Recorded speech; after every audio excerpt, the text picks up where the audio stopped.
What's up YouTube, Jason here with Bite My Bits. In today's video I'm going to be doing an updated 2017 starter Plex server build featuring Ryzen.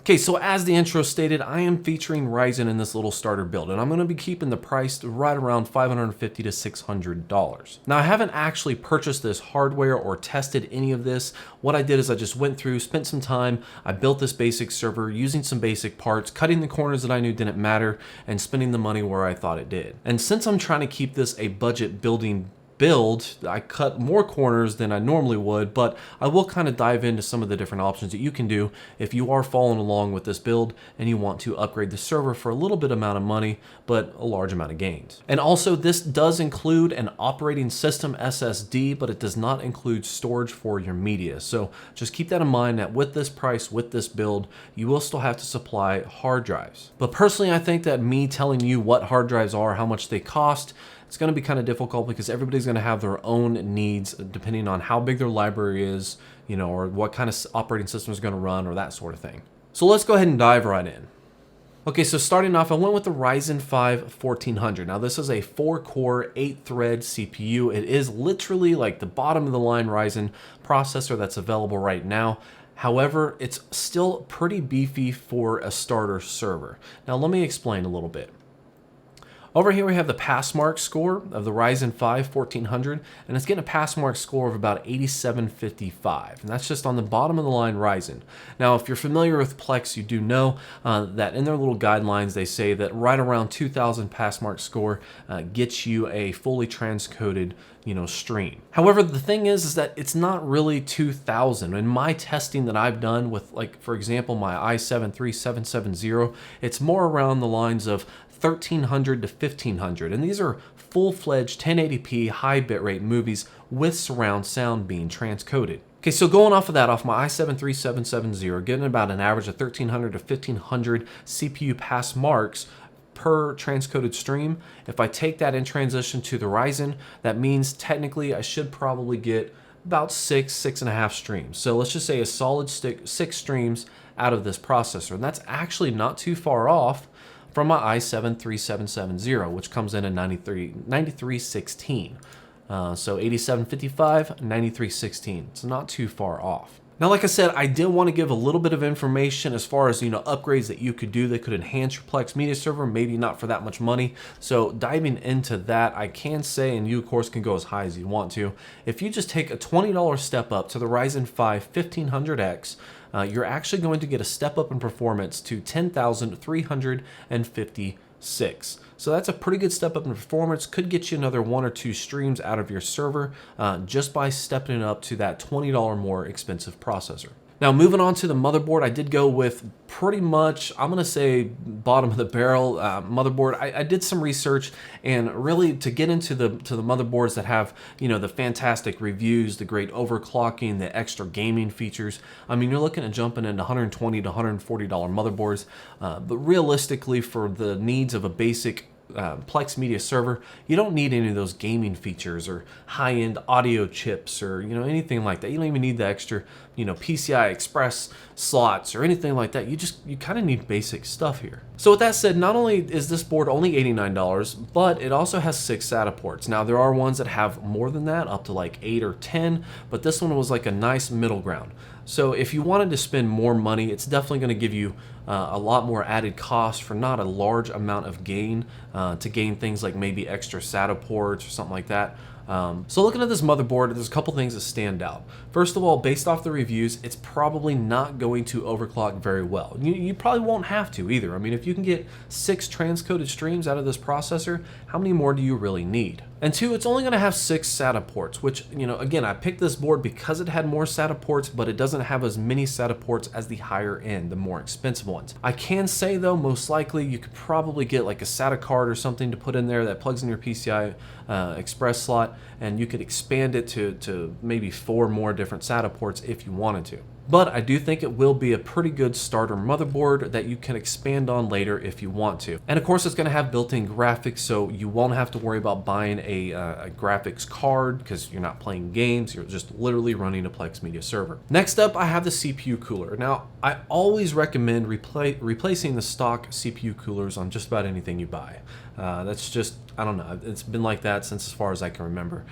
This is kind of just a random shot in the dark for me because I have not used this, nor do I have really any experience with Deep Cool. I can say that it has 315 different reviews and it's 4 out of 5 eggs, so that seems like it's pretty good reviews on it. It is only $25, so it's not going to give you a ton of added cost, and I did go through and check that it is compatible with the Ryzen CPU, so everything should be good there. In fact, it has a ton of different mounting ports, so even if you use this on a different CPU down the line, it might be compatible with that. Your mileage may vary. You can upgrade, you can get more expensive, you can spend like $60 or $70 on an Noctua setup if you want to, but for your needs on a basic processor like this is probably going to be more than enough for what you're looking at getting. And then for the RAM, I just went with a basic 8 gigs of RAM because for the most part, you don't need memory to run your Plex media server. You need memory, but you don't need a lot of memory.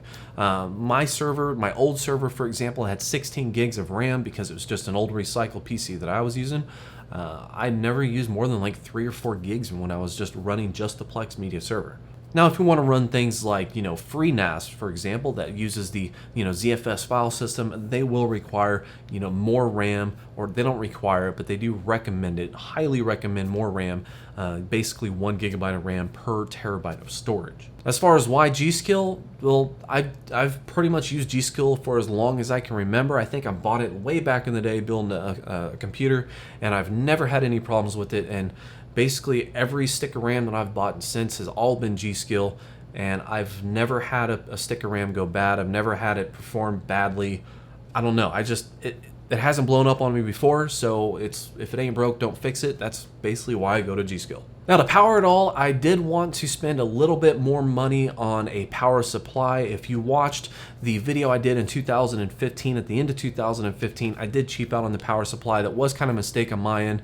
So based off of some of those comments and probably some of the stuff I probably should have thought about when I made that previous video, you do want to get a good power supply from a reputable brand, preferably one with a good, warranty or good history behind it. So that's where EVGA comes in.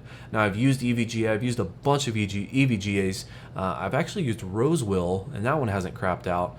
But I have used things like, I think Seasonic. I've used one of those, and that thing blew up in like 3 months. So when it comes to power supplies, I did go with an 80 plus gold power supply, 650 watts, which is way more than you need. But when I clicked on 550 watts, or I searched for something under, you can only get so low to still get quality. But the reason why I picked this one out of the bunch, even though there was a couple I could have picked, is going to be the modularities. Now, this is full modular. So that means that you're not going to have all of the wasted cables floating throughout your case that you just don't need. Okay, you don't need power supply cables going to a graphics card that doesn't exist.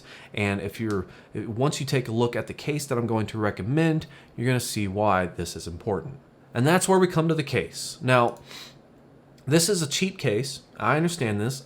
$39. This is not going to be a fantastic case, but there's a couple reasons why I chose and searched for this particular case. First of all, it has 6 internal drive bays. So going back to the motherboard, which has 6 SATA ports, this is going to give you 6 internal drive bays. Now, of course, if you use one of those SATA ports for an SSD, which I will get to in a second, you're only going to be able to have 5 extra. But if you did want to use an add-on card for extra SATA ports, you can fill that up. And on top of that, you have 4 external drive bays, which you could also use in the future if you wanted to, as some sort of a converter or a mounting bracket or something like that to put a hard drive in there, or you could even use one of those little hot swap bays that you can buy as well. But starting off, getting 6 internal drive bays, boom, done deal. Now it is a mid-tower case, which is perfectly fine because the motherboard that we have is a micro ATX, so you don't need a large case in order to fit that. It does have some basic stuff like USB 2.0, one eSATA, but none of that really matters at this point.